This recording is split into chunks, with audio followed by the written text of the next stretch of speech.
Well, the results are in, and the Radeon RX 7900 XTX is basically okay. And if you're fine with buying something that's basically okay, because you don't feel like wasting $1,600 plus shipping on an RTX 4090, then something like an ASUS RX 7900 XTX might be the graphics card for you, seeing how it sits at the base XTX MSRP of just $1,000, $250 for every X in the name. So what exactly do you get from the entry-level AMD ASUS Radeon RX 7900 XTX?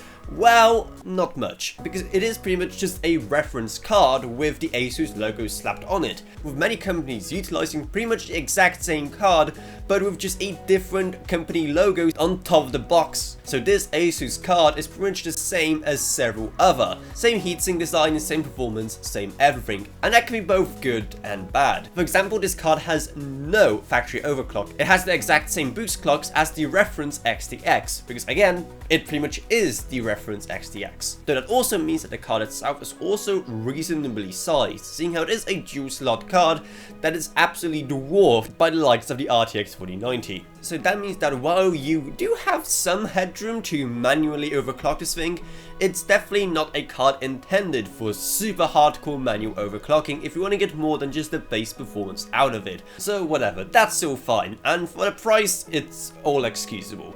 What isn't excusable, however, is the video outputs at the back, because only a single HDMI 2.1 output on a $1,000 graphics card is simply not acceptable. I ranted about this a lot in my 4090 and 4080 videos, and it looks like AMD are going to continue the trend. What makes this even more painful is the fact there's so much wasted space at the top of the card right there that's just not being used. And the USB Type-C, while a cool addition, it doesn't ease the pain, especially seeing how needing USB Type-C on a graphics card is still a very, well, niche use case.